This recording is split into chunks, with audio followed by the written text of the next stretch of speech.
to LOA Today.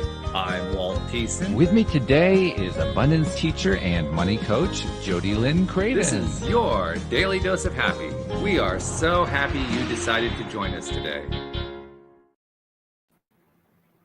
And Jody Lynn, you know as well as I do, because you've been with me on the show now for about a year, and you were also a guest originally when you came on. You know as well as I do, when I bring guests onto the show, I don't pre-plan them in terms of, well, what do they have to offer, and does it fit the flow of what we've been talking? No, it's just, whatever comes on, right? Mm-hmm. But the amazing thing that happens, and we've seen this time and time again, is how when a guest comes onto the show, it dovetails perfectly with something going on in one of our lives, something that has been a theme on the show. So it's the law of attraction playing out in kind of a group sense in that way. Mm-hmm. And divine timing. Divine timing. Yeah, the whole deal, right? And here we are doing it once again, because as you know, as listeners know, I was divorced in February after 23 years. And I've got most of the things that I've been wanting to ironed out. But the one that I'm still looking for is that romantic mate. And what do we have today? We have a guest who specializes in helping people to find love again. I mean, that's perfect dovetail. It's absolutely fabulous. I love it. So this is going to be good stuff. So Marilyn Penny, thank you for joining us today. Where are you connecting from, Marilyn? I didn't even ask you. Yes. Hi, Walt. Hi, Jody Lynn. Thanks for having me on. I am in Toronto, Canada. Oh, we got another Canadian here because Jody Lynn, she's a little bit west of you. Yeah, this is good. Fantastic. Awesome. Marilyn, I feel like I've met you, if not in this life, definitely in a past life, but I feel like I already know you for some reason. So yeah, I'm sure I'm that excited we to talk to you. Past lives. That's great. I can find that out too, by the way. There you go.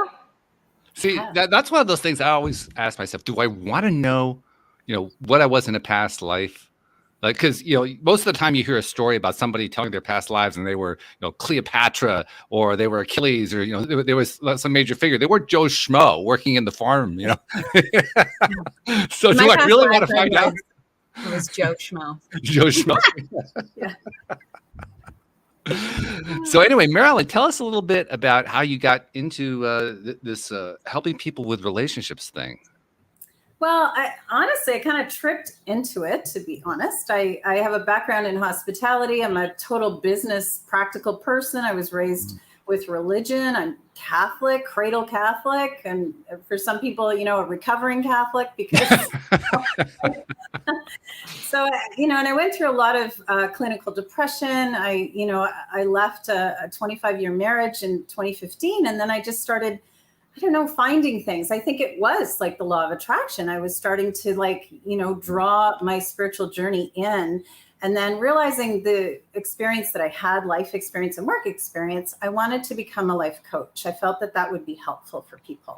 And so I took that training, and then there was just something not quite right. It was something missing. And then I found the Akashic Records, and I said, oh, okay,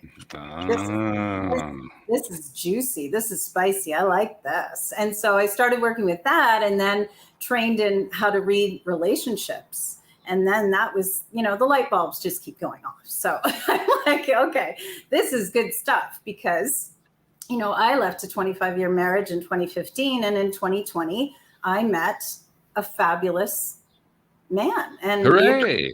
For 3 years. And I'm 59 this year, and I'm looking forward to my 60s. I think they're going to be a blast and way better than the 40s and 30s and whatever else I was doing. But, everything I went through, it makes me who I am today. So I don't regret a single moment or choice.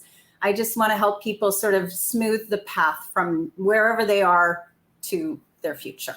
Okay, so Jody Lynn, we're going to have like a fun conversation here, right? Because she taps into the Akashic Records. You're a channel. I mean, this is going to be like, the energetic conversation going on today. I love it. Great. It's going to be really good. I love this. Okay, so we have had some conversations about Akashic Records. We've had some experts on telling us about them. Jody Lynn's actually shared some stuff about it. But tell us what you know. What is so, first of all, why is it so interesting and valuable? And how do you access it? And how is it something that anyone can access? Yes. So, that's a huge conversation because there are a lot of. Well, we do things in 5 minutes at a time. Okay. So in a nutshell, my understanding and how I work with the records is that they are the intranet for the soul. So they exist in the fifth dimension between the earth plane and the spirit plane. So I am just trained to access them. And I'm not super woo-woo. I'm a little woo. I'm a little bit woo and a little bit practicality. If we could make that a song, I would do that. Yeah. But I really like this work that I learned is very practical. It's like I go into your record, I envision myself in a library. I actually ask questions. I use a pendulum and I say, is this showing up? Is this showing up? Is this showing up? Is this a past life experience? Is this a present life, block? And then I channel stories, and I channel past life stories, but I don't say you were in Egypt in the 1800s or 19 whatever. I say you were driving down the road and you were in a car crash, and this is what happened, and that's why that happened. Or you were in a broken home, or you were in, I make it very practical so people understand and they have context around the blocks. So when I tell them the story, they'll say, oh, I have lived that story again in this lifetime. Wow. And I say, well, that's the repeating pattern, right? So then we just remove that. I request the removal, but it's your free will whether you want it removed or not, right? Most people do. Yeah. 100% of the people that I find blocks for do want them removed. And then I give them 21 days of homework to work through and affirm the clearing, work through that subconscious mind to say, this is done and I am past that now. So in the present life blocks are even more fun because I'm able to say, okay, you were 18. What was going on when you were 18 years old? And these are mostly people I had not talked to or even really know that well. I just have their information. So they can tell me something went on. It was heartbreak. It was this. I say, okay, there's something stuck there. There are some things that are stuck in that age that you're not moving past. So let's knock those out. And, people come back over time just saying, I finally let that go. I finally let that go, and it's just so affirming for me when that happens. One question that has occurred to me in the past, and for some reason I've never asked it, is do you have any sense of what, I don't know a better way to say this, it sounds kind of crass this way, but do you have any idea what your success rate is? I mean, how often when you remove a block does it actually work? Well, the thing is, like I say, the work is we're never done, right? We're never gonna do. I mean, Jody Lynn, you could probably chime in on this. We have many lifetimes, we have many blocks, we have many things on our journey, and we're not meant to clear everything. So if I find a vow of poverty, say, Walt, in your record from a past life, you'd say, okay, I understand that. That's there. There may be another instance of that. I don't know, but it's going to ease what your soul needs to ease at the time. It's only what your soul is ready to release. So you're very much in control.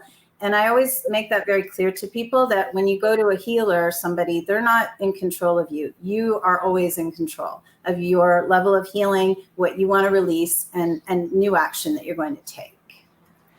Yeah, that's a key piece of it. That makes sense. Yeah, because if it's a challenge too, isn't it? Because someone who comes to you more often than not, I would guess, I know this would be true for me, is going to not feel totally confident about their own ability to tap in that way or to clear a block and so forth. So there's already a certain degree of for lack of a better term. There's a degree of doubt and of concern and frustration about, can I really clear this thing out? So even if you're asking for permission to clear it out, I mean, you're still kind of trying to draw them into it, aren't you, to be a part of that clearing process?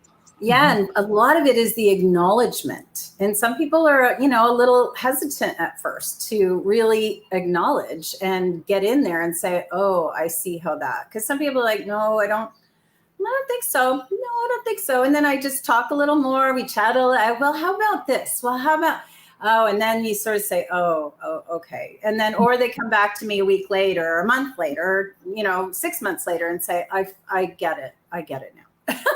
So, and I think people do tend to try to, they want to keep going back and, like the regular therapy thing, which I did that. I went to lots of therapists and psychologists and it was great and it has its place, but there's something about doing some good work with someone and then letting them go and letting them live their life and make some new choices and then come back when things are getting a little rocky again, come back later on and we'll do another clearing. Like it's not so, I don't want to talk to people every week. I don't want them to rely on me, right? Yeah. Well, that would be the risk. I get so invested. I really do. I'm just one of those people. And please let me know how you're doing. I just want to know how you're doing. but I'm trying to kind of detach a little more and say, you know what, you're good to go, because part of it is building their confidence in that they can do this on their own, right? I don't suppose any of this sounds familiar, Jody Lynn, does it? Oh yeah, not at all. I got your first rodeo. Literally. Yeah, right. Right there. It's so interesting. Two things come up for me.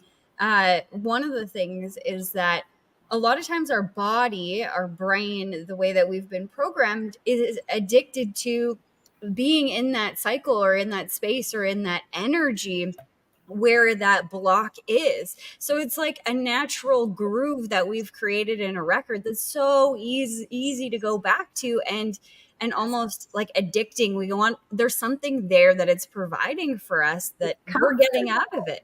Yeah, absolutely. So I mean, when you're helping somebody get through that kind of stuff, there's that goes into the success rate. If people aren't ready to let it go, or not even ready to let it go. They might be so fed up with it, but they're not ready to acknowledge the parts that it played for them, or what the perception of the benefit was for them to have that in their life, whether it was, a crazy notion that it keeps you safe to, I have to shield my heart or else I'm not safe, or whatever it might be. If they're not willing to see that side of it and see, oh, okay, I had this false belief that it was protecting me in some way or going to be beneficial in some way, then they're not going to make it to the other side, because they keep thinking this belief of I need to protect myself or I need this, and it's so unconscious.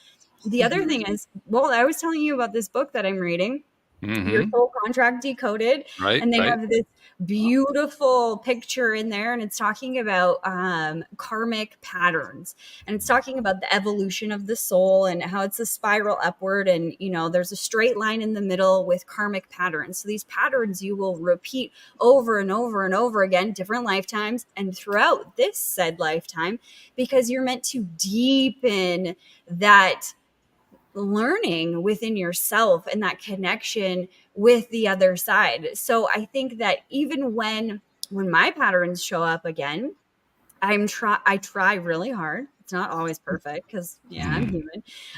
But I try to acknowledge how I'm different and how this moment or this instance of this pattern showing up is different than the last time, and how much I've grown in between that last time and now. Because like Marilyn said, you're never done. You're never done. Yeah. I have to ask you one other thing here, because you used an interesting phrase there, Jody Lynn, and Marilyn, I want your take on this. Sure. We often, as we're describing, karmic stuff, past lives, all that kind of thing, we often talk about what we're meant to do. And the question that always comes into my mind is, meant by whom? Ooh, you want me to answer that? Go for it. Yeah. You, in my perspective, it's you.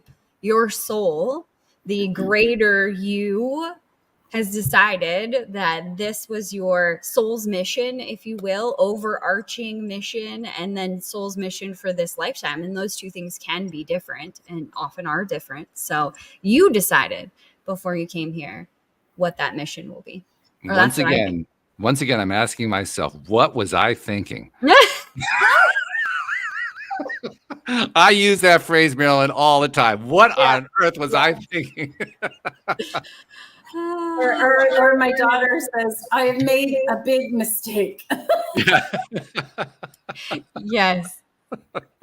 I think, though, that I always say this in my head when things get messy in my life and I'm struggling to see, like, why would you choose this? Really? Like, why would you choose this? A phrase that always helps me move through that is that I'm smart. Like, my soul is obviously a lot more knowledgeable than I am. And I feel like I have a lot of wisdom in this lifetime. So that means that my soul's even wiser than I perceive myself in this moment. And I wouldn't have chosen poorly. I just know that I wouldn't have chosen poorly. So there's got to be something like absolutely incredible on the other side of this. Yeah. And can I chime in on the Absolutely. purpose? Okay, so because that's part of my work too, is uncovering your soul's personality and divine gifts. So as we are created, when we are created as a soul, we're perfect and we're loved. And then we make those choices that, they can be called negative choices, but they're just negative for our soul. They're not negative from a societal view. And I think that's where people get confused. When we go with societal right and wrong, there's a whole other set of right and wrong for our soul. So that's sort of where you get locked up in the patterns. And then I also uncovered divine gifts.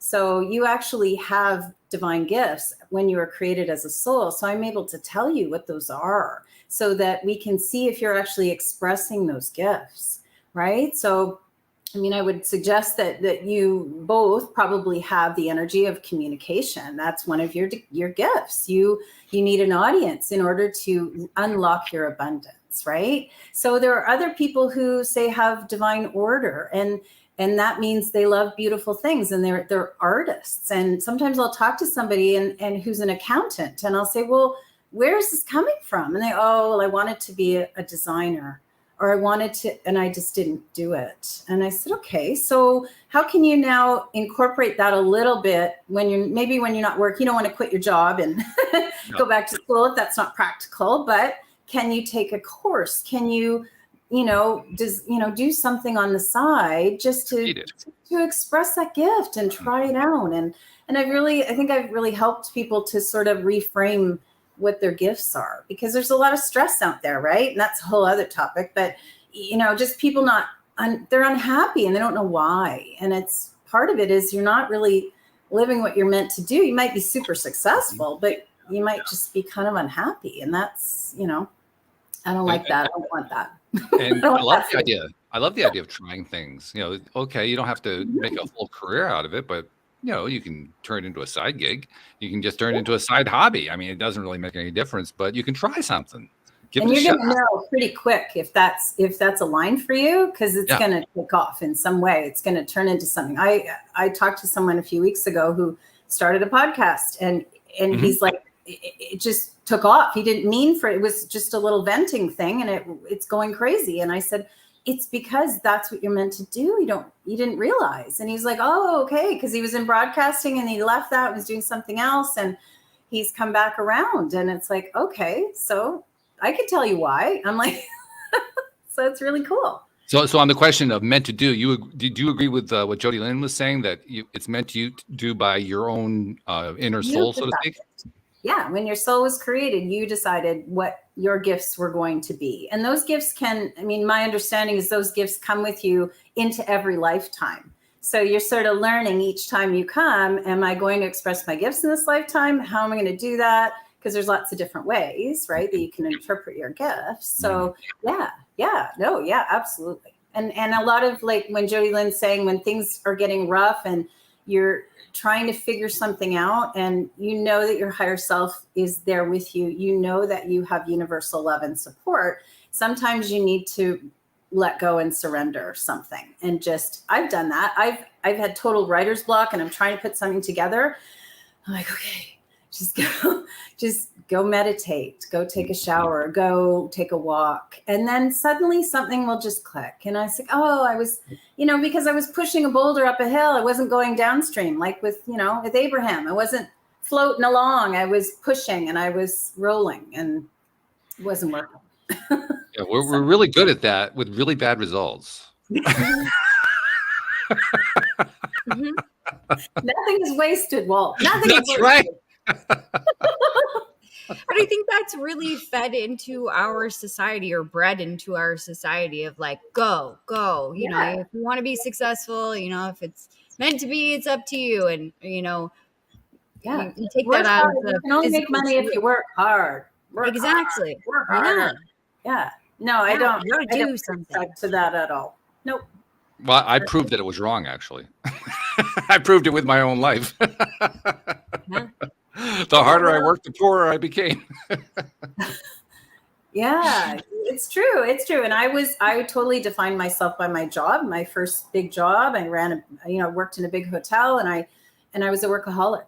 And I got pregnant, and then I left, and then I didn't have that job anymore. I was a mom, but I transitioned so quickly because she was a month early that my mind didn't flip properly. So by 3 months, I was in a hole. I was in a depression hole because I defined myself by that job. So I didn't know who I was after that.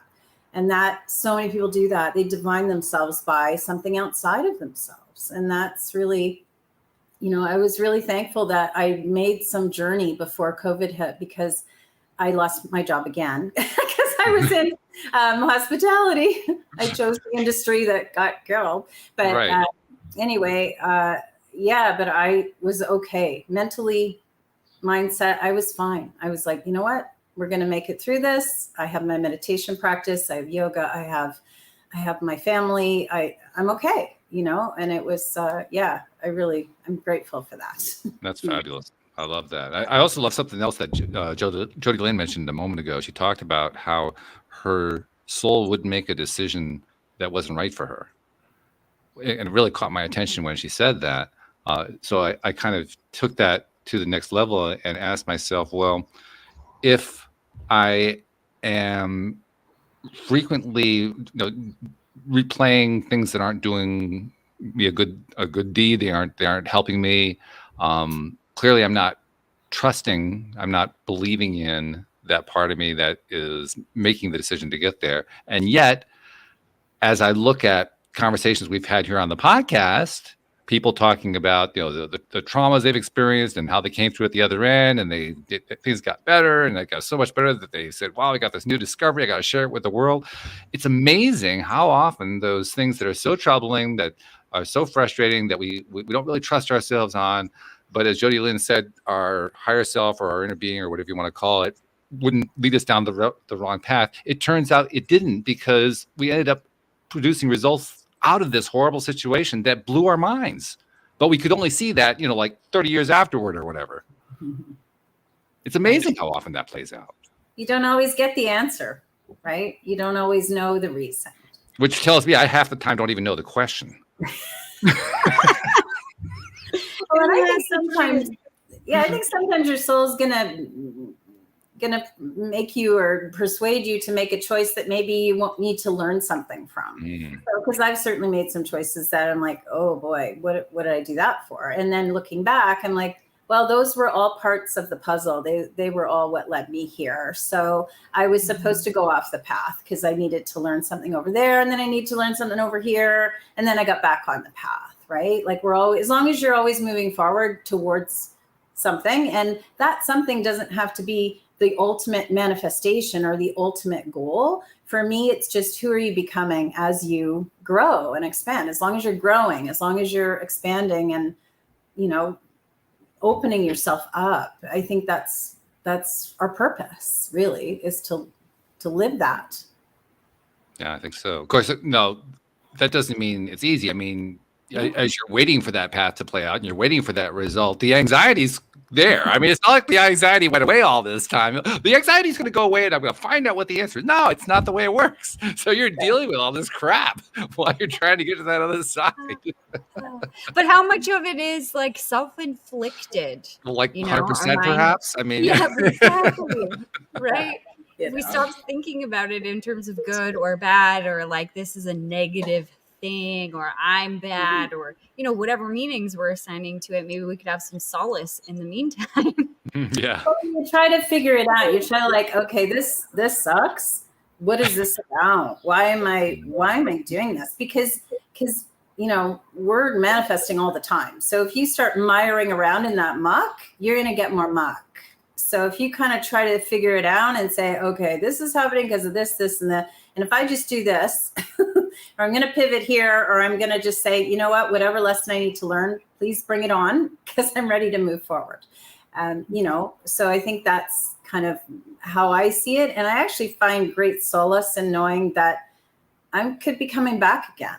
So I want to work on myself as much as I can, so that the next time around, I'm gonna maybe do a little bit better. So Okay. You mentioned a good word there too, pivot, because pivot is one of the key tools that we have available to us to make that shift away from those anxious, frustrated, disappointed, angry, pissed off mindsets that we find ourselves in. And I know from my own personal experience with them. In fact, I was just journaling something about that just before we did the show here. Very often, if I can sit down and either meditate or journal or something on something that I'm dealing with and try to find that pivot point, I'll identify the pivot point and I'll try to feel it, do all the things you're supposed to do. But there's a piece of me that's just kind of taking it on blind faith that this pivot point is actually going to produce something good because I'm not necessarily totally feeling it. I mean, I try to convince myself that I am.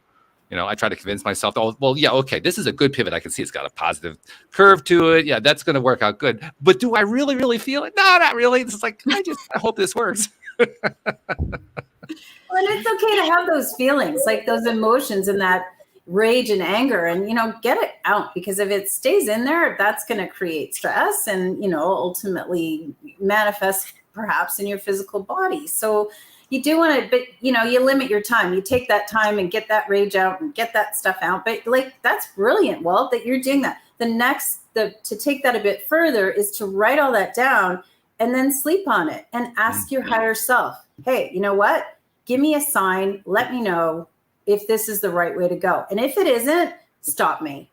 Do something that just stops me. Right? Because you don't want to go down a long path and into the weeds and down the river and over the rocks. Last week, I was like, God, give me a sign. I want to see 1111 or something like that, 111. I had to do with ones. And then I'm sitting there thinking, I'm in the middle of a farmer's field and I am deconstructing a grain bin. Where am I ever going to see the digits? Yeah. Oh my gosh, this is impossible. I'm not gonna see anything, whatever. Okay, I'm still open. If this is the direction you want me to take, just let me know everything's gonna be okay. I want to see 1111 before I close my eyes and I go to sleep. And then we went over to my parents' place. My mom made us dinner because my dad came to help us deconstruct this grain bin. And it was 7:00 at night. And my mom's like, oh, the chug wagon races are on. And we're a big rodeo family and whatever. So Nate's like, we got to watch. And so everybody sits down. Out of the top 10 scores, the top 8 were 11 point something. I was like, there you go. I see you. I hear you. I got it. Okay. Got it. Thank you. Isn't that cool? And you acknowledge those and you get more of them. Because once I started learning about those angel numbers and all that stuff, 711 and 555 and 444, I'm seeing them all the time now. And I always say, oh, hey, thanks. Thanks. If I'm feeling a little down, I'll see a number and go, okay, thanks. I needed that. Yeah. So yeah, it's very cool. And I see my dad's name. He passed quite suddenly and towards the end of 2021, and his name is Leo, and he's coming up all the time. And even if I'll have a reading with someone, I'll mention his name, and they'll say, oh, "That's why I keep getting that name in my head." He's very strong energy, and that's part of what I love about my spiritual journey too. Is that my parents are both departed, but they're still with me, and I love that because I think 20 years ago, I wouldn't have thought that like I do now. Right. And that's just very comforting. I think it's very comforting for a lot of people. Interesting point, because my parents are departed as well. And I think I do believe that. I can't honestly say, though, that I am regularly cognizant of it. Quite the opposite, actually. I'm normally not cognizant of it. But the funny thing is, it doesn't seem to stop them. They're talking to you. I may not be listening, but yeah, they're babbling away. And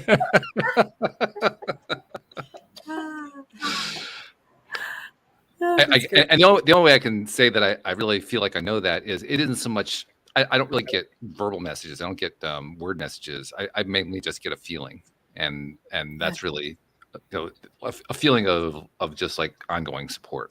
It's that kind of a feeling, and it's very consistent. Yeah. Isn't that nice? Yeah. That's so it is nice. Yeah. I don't know how we got there, but anyway. a great conversation. I love it because it's like it's all around. I love it. I've often thought we should rename the show, Rabbit Hole Central, because that's what we do, right, Jody Lynn? I mean, seriously, we're constantly digging rabbit holes. It's not even just going down them; we're creating them as we go. Yeah, absolutely. But it makes it fun. It makes it a whole lot of fun. It's amazing. So let's get back to the relationship topic, because that's the one that you focus on the most, and it's what you came through yourself. That you're another example, by the way, of what I was talking about earlier. You go through something, you find something at the other end, you say, "Wow, I got to share this with the world," and that's what you're doing. You're sharing with the world what you learned. But when you think back to your own experience of finding your mate after the end of your marriage, what was your experience like in terms of how you felt about it and thought about it on a day-to-day basis? Because my guess is, like most of us, it wasn't like, oh, I'm always in that high vibe space and I'm doing all the things to attract the person and so forth. You're going through the ups and downs. That's part of the way that life goes. So tell us a little bit about what that was like for you. Oh, yeah. Very interesting. So the marriage ended, and actually the marriage had ended for both of us, I think, long before we physically separated. So a lot of people were telling me, oh, you're going to be depressed. You're going to be so down. You're going to be grieving. And I'm like, you know what? I've been doing that for at least 5, maybe 10 years now. So I think I'm going to be okay. And I think both of us were happier on the other side of that. But living alone was so amazing for me. Like, I'd never lived alone. And I was 52. And,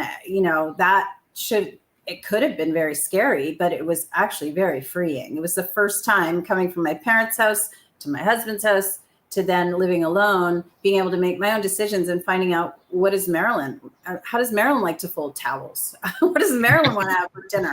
Like just silly stuff. Marilyn can take her own garbage out. Oh my God. Like it was so, for the first 2 years, I was like, no, I am not interested in a relationship. I don't, I'm happy with my dog. I might get some cats. I don't know. But, and then, a friend convinced me to go online because, in my heart of hearts, I have a lot of love to give and I like being in partnership. And I really felt like I could do it better if I found the right person. So I went online and, like I said, I get invested. So I go on one date and I'm all in, and it's just so scary for people. Like this, and I got rejected many times, and I would say, oh my God. And, and people would say to me, it's one date. You went for a drink. You're not getting married. What is going on? And I said, I don't know. I'm so emotionally into it, so I learned to pull back, and I learned to actually had sort of I joke with her that she was my online dating coach, because she said, just learn something, even if it's a nice new wine that you like, or learn something about somebody in that interaction. Like, don't walk away thinking that this is going to be like the be all end all, your soulmate kind of thing. It's just a date. And then I started to relax a bit, and, a lot of different things happened, and I kind of just let it go for a while. And I just needed a break again. I wanted to go through that process, and I'm glad that I did, because it was important for me. I hadn't dated much before I got married, and there was no online dating when in the 80s, or, so it was just something that I needed to try. So I did spend a lot of time trying. And then once I finally sort of detached, I started doing more work on myself and clearing some blocks and really understanding what kind of relationship I wanted. I write it down, and this is the kind of person that I want to be with. And this is the kind of relationship that I want to have. And this is how I want my life to look like in the next few years. And, and it sort of happened. Then I kind of jumped back online and said, oh, okay, I'll try it again. And then that was it. It was when I completely detached, I surrendered, and I said, this is what I would like. If it's meant for me, bring it on. I can totally relate to the detached thing. I mean, totally relate to it. That's how I met my first wife, actually, because literally, yeah. I mean, she just, up until that point, my dating life had been an absolute train wreck, absolute, complete, total train wreck. And there were a number of reasons for that. But I threw in the towel. I said, I can't take this anymore. I'm done. I'll be a bachelor for the rest of my life. It's not worth all this pain that I've been going through. And a month later, I got introduced to my soon-to-be wife. I mean, just because I kind of let go backward. It's not like I was knowing what I was doing. It was more like, I can't take this anymore. Well, in a way, you were surrendering. You just didn't know it at the time. Exactly. Precisely. That's precisely what happened. In fact, we were actually introduced by a mutual friend, and the mutual friend, when she called me up, she says, I've got a friend who would like to meet you. Can I give you her number? I said, no, I quit. But did the friend keep bringing it up and bringing it up? Like, was it kind of one of these? Well, the friend is a psychotherapist, and so she knew how to talk me through it. Because they always say, what's meant for you won't pass you by, which I actually like that terminology, because sometimes I'll be thinking I need to go for something, and then I hesitate, and then I'm not sure, and then I'll say, oh, it will come around again. If it's meant for me, it will hit me again in another way, or I'll hear it again, or I'll get that nudge. So I really love that. And I do share that with a lot of people, and it brings them a lot of relief, because they're like, oh, I missed that opportunity. Oh, it'll never come around again. I said, you know what? It wasn't meant for you. If it didn't happen, it wasn't meant. Just relax. Everybody chill. And an add-on to that is that what is coming, maybe it wasn't meant for you.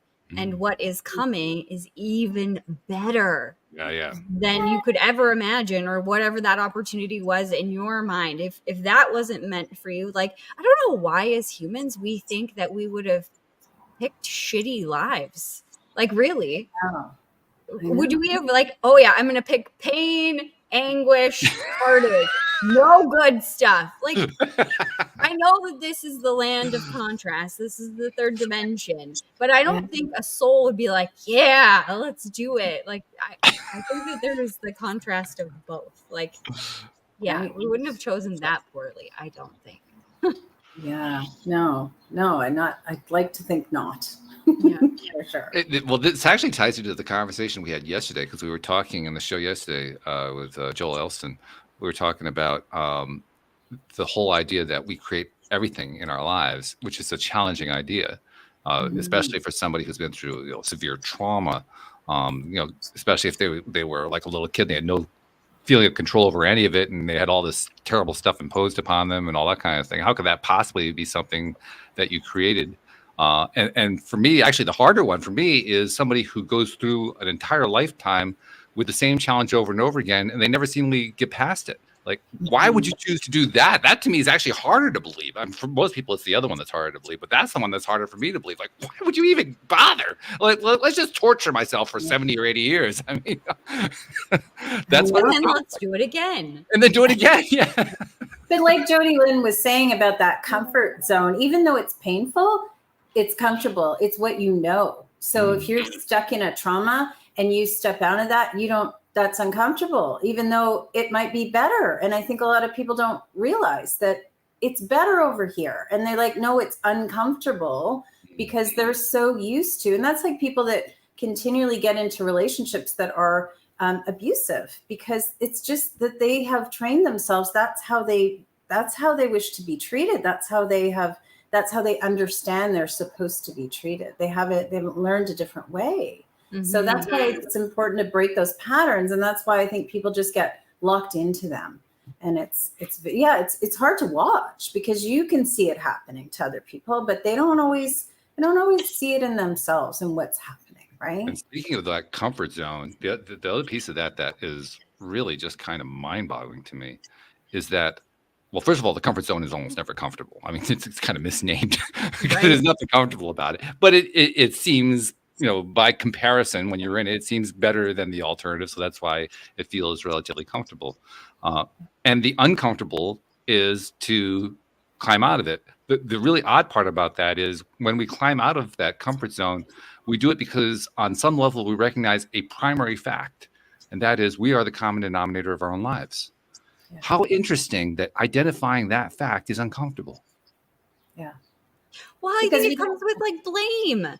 Like, because you don't want to take responsibility, right? Like, you don't want to take responsibility for it. Yeah. You don't want to say, oh, I created that. Oh, I knocked a dish off the shelf the other day and I went, okay, yeah, I did. I was thinking bad thoughts. And, Wayne Dyer was like, just think about what you're thinking about when you trip on something or you fall, or you break something or you're, okay, yeah, my head wasn't, I know I did that. And you just say, thank you. Thank you for that. Well, you let yourself off the hook too. I mean, that's what you were doing there, really. You were letting yourself off the hook. Mm-hmm. Well, I was accepting that. Yeah, I was accepting responsibility. Yeah, I was thinking that, and and I got beamed. So there we go. Well, you could have beat yourself up about it. Is my point. Of course, yes, of course, yeah, true. And I do when I work with people in terms of soul's personality. Like some people are, are a little bit aimless, and that's kind of their soul's vibe. But they don't have a like a clear purpose, and they can tend to make other people create a purpose for them. And sometimes it's a huge relief to people to understand, oh, okay, now I understand why I do that and why I attract codependency and relationships. Okay, so how do I manage that? And then that's kind of the coaching piece, or that's the right. Where you sort of work through those things, or pull up the gifts. Here's your gifts. Why don't you start refocusing on your own gifts instead of, being in relationships all the time? Because that's the cyclical relationship people that keep going from one to the next, to the next, to the next, to fulfill their lives with whatever is missing. So you need to kind of figure out what's missing, and you take responsibility for that. And then a relationship will come to you with another whole person, right? That's done their own work. Exactly true. Exactly true. And I can think of a few things to say off of that, but I'm going to go with one that I was already thinking about. Okay. I was thinking because you used the word gifts, and Jody Lynn earlier talked about a payoff, and I realized that when Jody Lynn was talking about, she was talking about it in terms of something that it's like that comfort zone thing. We're stuck on something. Whereas you were talking, Marilyn, when you said a gift about something that is something that benefits you, that actually helps you get into a better place, and that made me realize gifts and payoffs sound very similar, but that they're really kind of opposite, aren't they? Well, I would say the gift. I think if you're expressing the gift, then you get the payoff. Does that? Okay. Well, I guess the payoff, as I was referring to earlier, the one that I heard Jody Lynn talking about is like if you're repeating a self-destructive behavior, there's always a payoff associated with it. Otherwise, you wouldn't continue the behavior. But it's not necessarily a healthy payoff, is what I'm pointing to. No, true. And sometimes you're not in enough pain to make a change. Right. So I was distinguishing between, I guess I should call it the unhealthy payoff and the gift. Okay. Yeah. No, you're right. Yeah. You're right. You're absolutely right. They're different. And they are different. And the reason I bring that out is they can seem similar. Mm-hmm. It really is going to come down to how connected you are with yourself in order to be able to distinguish the difference between the two. Right. Yeah. Yes, exactly. So when somebody's not in a good place, that can be a source of confusion. Mm-hmm. Yeah, I mean, we go kind of get muddled up sometimes, and and it's kind of, you just need to untangle everything, and we try to just go back. Like that's what my work does, and a lot of people do. We're trying to get back to where we were. We're trying to reset sometimes, mm-hmm. right? At any point in our life, whether you're 25 or 35 or 65, you kind of just want to factory reset sometimes. It's like, can I start this? Can I start this again? Can I go back and start it again? And I mean, I can't tell you how many times I reinvented myself over my many years trying to fix what it was at the mm-hmm. source. I couldn't figure out what it was. Changed jobs, moved, did this, did that, like in it, so but it's right. You try new things. You keep going. You don't give up. Like so many people in our age group are like, oh, well, I'm miserable, butLl just my life is over. I know. Yeah. And they're like, and they're younger than me. And I'm like, excuse me? You know what? My birthday was on Monday. Happy birthday. Thank you. I was doing a little bit of reflecting, and I was like, man, if I could talk to my younger self, I would say every year on your birthday, you should write down like what's going on in your life so that you can remember. Because now I'm sitting here and I'm like, what happened when I was 28? And I don't quite like remember exactly, but one of the things that I remember that is so weird is as soon as I turned 28, I had this like biological clock that was like ticking in my head, like tick, tick, tick, tick. And this like feeling of overwhelm. Like if I don't have children, like right now, I am going to die. I'm never going to have them. My time is running out. Like all of these things, it's over. And I was 28. And fast forward a decade later, you know, I'm 38 now and I don't have any children yet. We're still practicing, working on it. But I don't hear that clock ticking in my head and I don't feel that same pressure. And it's a decade later. So interesting, the mind games that we play on ourselves, really.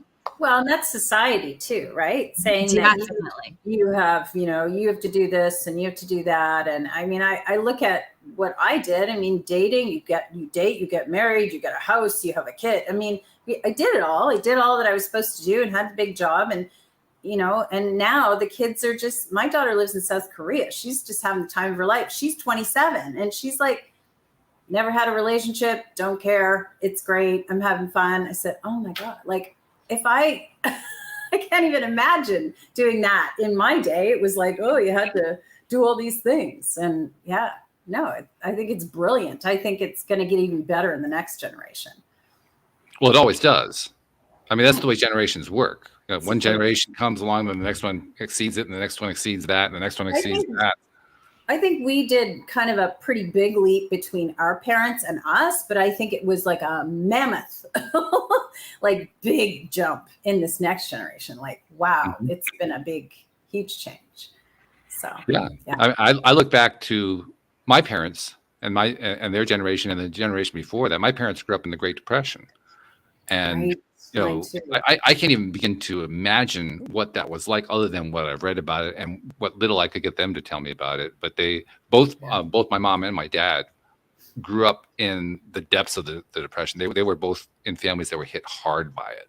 Like, for instance, my dad would often tell the story about how every Sunday the local firemen would bring dinner by because they couldn't afford always to have dinner. I mean, it was that kind of a thing. So it was pretty rough. And I think about that in terms of the modern world that we live in. And that's, I mean, in first world anyway, I mean, it's certainly going to be true in third world, but in first world, that's almost inconceivable. Yeah. It's not totally inconceivable. There are people in first world who still have those kinds of situations going on, but it's not a pandemic of it, to borrow a word that we just went through. It's not all over the place. It's not everywhere. No. The shift that has the shifts, it's more than one. The many shifts that have happened during that time are really rather astonishing. Yeah. Yeah. The creation that has happened and just the acknowledgement of the abundance in the world is, it is astounding. It's great. And there's more to be done. I mean, it's not like it's not like the journey ends. it goes on forever, you know. It just keeps going and going and going. But wow, it really is amazing when you take a look at it. Now, you can look at it the other way too. Actually, there's large segments of the population right now that are seeing what's going on, and they're only seeing it in terms of a negative trend going on. We were talking about that yesterday as well. All they can see is, you know, the world is falling apart. Oh my God, we're in end times. It's all this other crazy stuff. You know, you can see it that way. It's really you really could if you wanted to. I personally have no interest in it, but you really could look at things that way. Yeah, you can get dragged right down into it, and you can. But what is it they say? You can't be miserable enough to make the world happy. Like you can't keep pulling yourself down into that stuff. That's not helpful. If everybody just lifts themselves up, because I talk to people, I work with clients who say, you know, my husband or my spouse or my this won't come along the ride, won't, you know, and it's dragging me down. I said, no, work on yourself, and that person will come or not come. It's okay. But, you know, if we all just keep lifting, and shining a light, it's going to eventually raise consciousness. We're going to raise that vibration.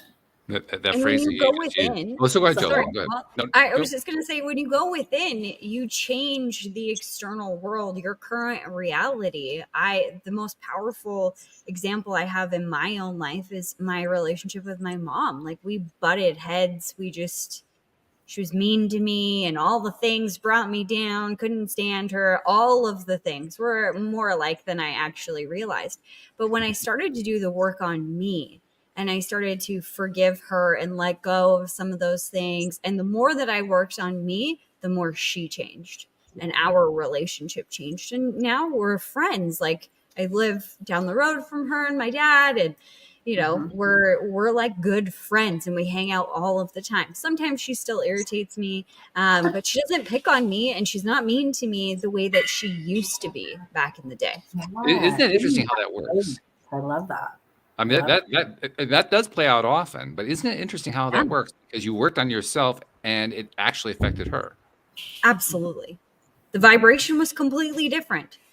Everybody asks me all the time, well, what did she do? Like, did you talk to her about any of this stuff? No, I didn't tell her I was, doing radical forgiveness worksheets in my bed at midnight times 1,000 on her. No, she doesn't know that unless she's listening right now. Hi, But I Mom. did. Hi, Mom. Yeah, exactly. You But I changed your did. perception of her, like you and I've listened to you. I know you guys talk about Abraham Hicks, and I've listened to things that say if you're struggling in a relationship, focus on the positive parts of that, anything you can find, and that you'll start to see that come back, like that, more of that will come to you. So it's very cool. I think that's brilliant, Jody Lynn, because we're, it's really important. Our parents are a relationship that we need, that impacts future relationships for us. So we have to heal some of that stuff, because we don't want to make that generational, right? We want to kind of get to the root of it and clear it out.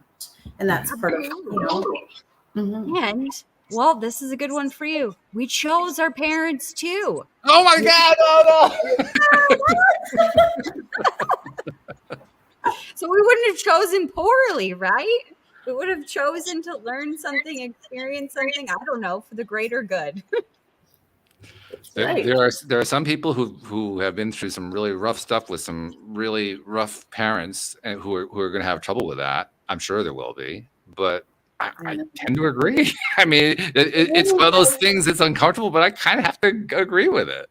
It really does turn it on its head, though, when you tell somebody you chose your parents, you chose your family. So why do you think you did that? Yeah. And then you start to deconstruct it and go, oh, like it's just a different perception, and it might help you to understand more about your journey and why you're in that situation and what your soul is meant to do. Right? It's all encompassing. It all works. It all fits. I referenced Joel Elston, who does the Tuesday shows with me, and one of the things he loves to talk about is exactly this, because he talked about having gone through hell. He's gone through hell and back. I mean, there's just so many things in his life that has just been horrible, and he says he values every one of them. Not that he wants to live them again. He doesn't want to live any of them again, but they are the best things that ever happened to him. He actually uses that phrase. They're the best things that could possibly have happened. And he really believes it deep down because of what they led him to. Right. I mean, the empathy that I developed going through clinical depression, I can't tell you how it plays out, from like how important that is for me, that I understand when people say they've been through it. And I say, I have too. I understand what that's like. And it's hard. It was hard for me to find people that understood, even in the medical profession. So I found friends, and I found people who had been through it and understood, because it is a hard one. And, but again, all the gifts. Yeah, exactly. It wasn't great. I don't recommend it. I don't want to go through it again, but I do appreciate why it all happened. So. Yes, it really is amazing how often that theme plays out here on the show, especially over and over and over and over. And after a while, you begin to notice. I mean, it's so prevalent. Because I talked about that, about, you're on a spiritual journey, and a lot of people feel like they need to get broken before they discover a spiritual journey. And it's like, maybe you want to try and just ride the wave while you're doing okay, start to, expand yourself in that good space so you don't fall down the well. I mean, Joe Dispenza talks about that too, right? He's like, you can wait till you're, at death's door before you actually make some changes. Sure. Or you can start, taking care of yourself and your health and your body and your mind, get ahead of it, right? You just want to get ahead of it a little bit. And that's actually a journey in itself and an adventure as well.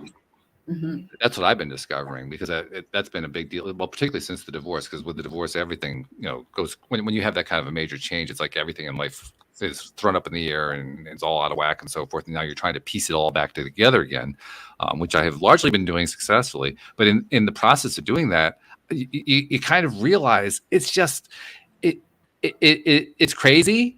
It's at times unbalanced. At times it's pull your hair out, and it all irons out. Yeah. Like what? Yeah. Yeah, and sometimes, that whole surrender piece is good there too. And I know, I think even Wayne Dyer talked about his first. His first divorce was a little bit acrimonious until he finally said, "I'm going to bring peace to this situation," Mm-hmm. and he just said, and he just kept reflecting on that and affirming that. And it ended up going more smoothly, because if you shoot those daggers, it gets worse. And it's hard to see it from the outside. But if you just say, I was fortunate in my separation, we were still sort of friends, and, we just worked things out. And I really am grateful for that, because it didn't get to, because I have friends that have been 2 years into, kind of just a slow burn of a battle with, lawyers and all the rest of it. And I feel sad about that, because I don't think all of that is necessary. Mm-hmm. But it's probably another journey. It is. Once again, pissing off a whole range of the audience. Did you choose that? I didn't personally, no. Mine was a little bit of mine was so like halfway between what you were talking about, because ours was fairly convivial and relatively quick, but it was also it wasn't the kind of slow burn leading up to like you described. It may have been for her, but it wasn't for me. For me, it was a shock, because I didn't even know it was going to happen until it happened. So it was a kind of a different dynamic from that perspective. Right. That just goes. Everybody's journey is different. Everybody's journey. Everybody. Yeah, and that's when people say, "Well, how did you do it?" Or "How did you get out of depression?" Or "How did you?" And it was like, there are 100 things I did. I can't tell you which one actually flipped the switch or helped. Yeah. They all help. Everything helps. And when people come to me and say, "I've tried all these things and nothing worked," I said, nothing is wasted. It all is working. It may be working behind the scenes, and you just haven't turned the flip switch yet. So keep going, keep trying, keep going. Don't stop. Or even more crazy, you may have already flipped the switch. You just haven't seen the result yet. Right. And a manifesting book I was reading was so cool. It said, a raindrop indicates that there's rain is coming. So when your manifestation is the rain, when you see a raindrop, so you see one tiny little thing happens that's positive, you go, "Oh, thanks for the raindrop. I know the rain is coming." Mm-hmm. So you just keep saying, it's coming. Yeah. It's really cool. I love it.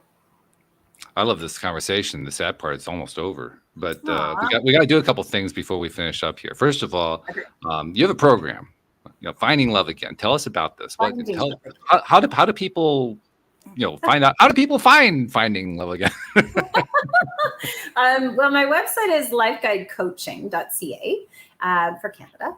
And I have a relationship guide that I put together. So it's helping people to just to journal and to go through some questions. And like a couple of the topics are, need versus want. Do we need a relationship, or do we want a relationship? And sort of understanding the difference between those two. Different person, same relationship, like we've talked about, those repeating patterns, and just be the person you want to attract. So sort of trying to take people through a journaling of how to do that. And then they can come and talk to me, and we can do a relationship reading that uncovers those blocks for them and releases them. So that's taking a step. And then they need to take the action too. So you need to say, okay, what are you doing If it's not working for you and you're in a space now that you want a relationship, then let's see if we can do some different actions. Do something different. And if you're fatigued, if you have dating fatigue, change something else in your life. What else would you like to do? Is there a hobby you want to do? Is there a job change you want to make? Maybe that's your priority right now, right? So I'm just sort of trying to guide people through how to find love again, even if it's just love for themselves, right? So that's where it all starts anyway. So it really makes sense to go through. Yeah. Right. So I have, whole soul realignment reading, which I take you through, which uncovers all your general blocks. And then we can go into relationships. I can clear your space. If you've lived with someone in your space for a long time and that's no longer, there's lots of energy that's sitting there stuck. And I can clear that out too. So it's really cool work. And there's so many angles that I can work with it. I just sort of thought this finding love again is really neat, and it's very close to my heart. So I kind of sort of start with that, and then I can work with people in any way they would like. So is finding the Finding Love Again program, is that the best way to reach you? Yes, just lifeguidecoaching.ca. And if you want to get the free guide, it's lifeguidecoaching.ca/relationships. Mm-hmm. And then I'm on Instagram and YouTube and Facebook at Lifeguide Coaching is how to get me. Okay. All right, good. So yeah, anybody who, because there very well could be somebody who's tuned in and saying, wow, there's something about her vibe, something that she's saying that's resonating. I gotta follow up. So yeah, now we and I'll make sure we include a link to the website too in the show notes so they can find it easily. Make it really simple. Great, thank you. Thanks so much. One other thing I got to tell you before you go, and as Jody Lynn knows, I do this all the time. But I noticed this about a year ago, actually a little over a year ago. I noticed that as a society, as a world society, a global society, we tend to skip a very important thing. That thing that we skip is we now live in an age where we're constantly putting out content. And those of us who are givers, I mean, you're a giver. Those who are givers are putting out all kinds of content, trying to help people and reach people to be clients and so forth. And in the process, we help a lot of people we never meet, we never see, and we never see the result of it. And we kind of skip that like it doesn't count. And I said to myself, that doesn't make any sense. All these people being helped by content from somebody that they've never met and that they'll never meet and the other person will never meet. We shouldn't recognize it. We shouldn't appreciate it. That doesn't make any sense. So on behalf of all those people you've never met and you've never seen, thanks for all that content you've been putting out because you are making a difference in this world. Well, thank you. And the same to both of you. This is a fabulous podcast. I love it. I've been listening and I will listen more and I will tell everyone. I shared all the links for tonight. So I hope a lot of people tuned in. Fabulous. You just helped us create another daily dose of happy. Yay. Perfect. Jody Lynn, I always come to you at the end. What's the one thing that jumps out more than anything else? It was all meant to be. And I'm going to take right from Marilyn. Never stop. Just keep going. And I think that's such a beautiful message. So thank you for that message and that reminder here today, Marilyn. Great. Thank you. Yes, thank you for joining us. Thank you for sharing all this great stuff. We really appreciate it. Well, thank you for having me on. I've really enjoyed it. We did too. Thank you to our podcast listeners everywhere. We'll see you all next time here on LOA Today. Goodbye, everybody.